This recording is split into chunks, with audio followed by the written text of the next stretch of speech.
Folks, I didn't want to be making this episode tonight. Here we are just a few days away from the 5th episode of Quiet on Set. TMZ just released an article about somebody who was tricked into giving an interview for the show Quiet on Set, and he ended up walking out of the interview because apparently the producers were not upfront about what they were going to be discussing. That man is Marc Summers. This show is Christosophy. Welcome, everybody. This is the show where we talk about relevant topics and we shine light into the darkest of places and spaces. This episode will be no different. Like, subscribe, all that stuff. It's YouTube. The moral high ground is so important to maintain when you're doing investigatory shows like this. When you're pulling back the curtain to look into some of the darkest things happening in Hollywood, period. We're talking about kids here.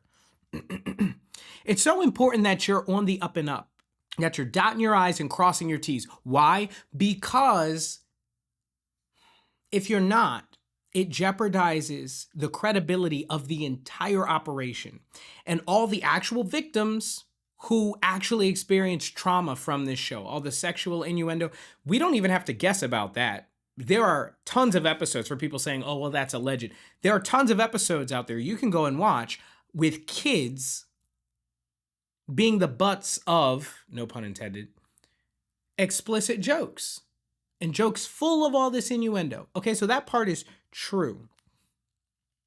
But now the credibility of the Quiet on Set TV show, docuseries, can be questioned. You're just giving them ammo. But let's read this article and see what's going on with Marc Summers. For those of you who don't know, Marc Summers was the host of a show called Double Dare.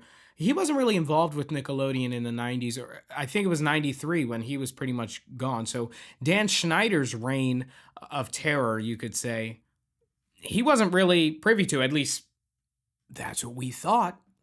Let's read this article. Former Nickelodeon host Marc Summers says he walked out of his interview for the Quiet on Set doc because he says he was duped into the sit down from the get-go. Again, we don't know if this is true. Marc says he wasn't clued in on producers' true intentions to expose the network's toxic workplace claims, explaining on the Elvis Duran and The Morning Show that initially he thought it was just an innocent look back on his Nick days. See, this is not good. This is not good. Let's keep reading. However, he claims the producers pulled a bait and switch maneuver on him, allegedly hitting him with some footage that they asked him to react to, which was unsettling. MS, Marc Summers says, quote, "They ambushed me. They never told me what this documentary was really about.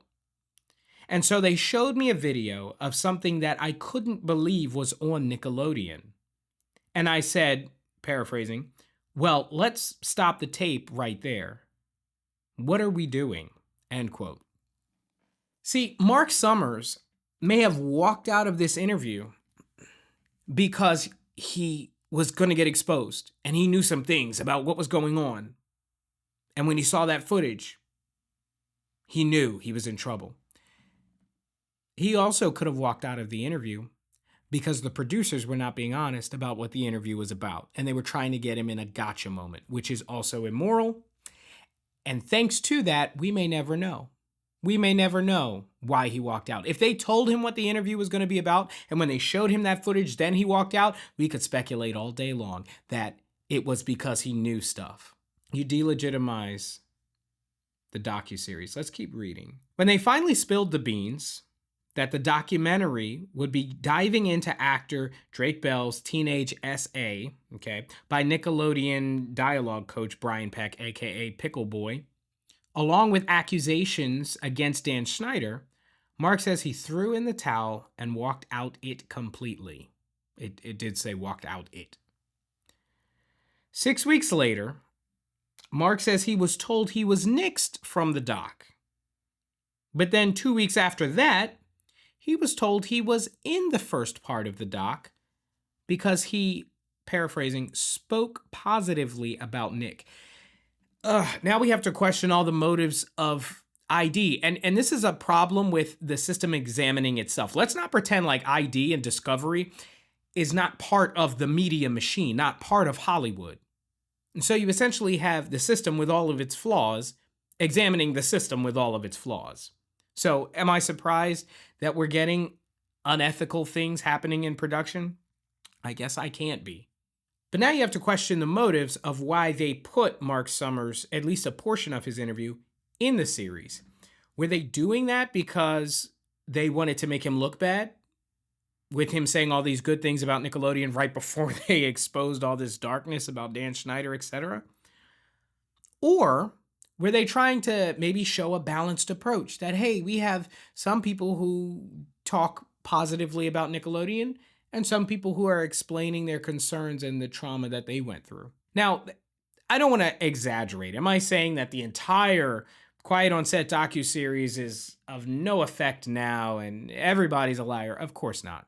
My overreaction is because when you do see these things, no matter how minuscule they may appear, where there's smoke, there can be fire. And so it's important to call that out moving forward. Now, this docuseries is already shot, right? So whatever dirt they did or didn't do is already done. That's water under the bridge. But this is about moving forward. In his portion of the docuseries, Marc makes it clear that the allegations being levied happened after his time on the network. This was what I said earlier, when he hosted Double Dare from 1986 to 1993. So yeah, before the mid-90s, he was out of there. But did he know things? Could he have spoken to the culture going on at Nickelodeon that would have allowed for Dan Schneider types, Brian Peck types? He may have been able to give insight, but now we'll never know because they did some shady stuff. And that's unfortunate. I don't think it's going to affect the entire show. Of course not. It's a small mark on an otherwise very enlightening show. So, of course, I want to know what you think down in the comments below. As always, what do you think of Marc Summers? What do you think of production for Quiet on Set? Not just being honest and telling the guy, hey, we're looking at some allegations coming out about Nickelodeon right after your tenure there. I just feel like this is an issue we didn't have to have. Anyway, like the video, subscribe. It's YouTube. You know what to do. Thanks for watching, everybody. Fight evil.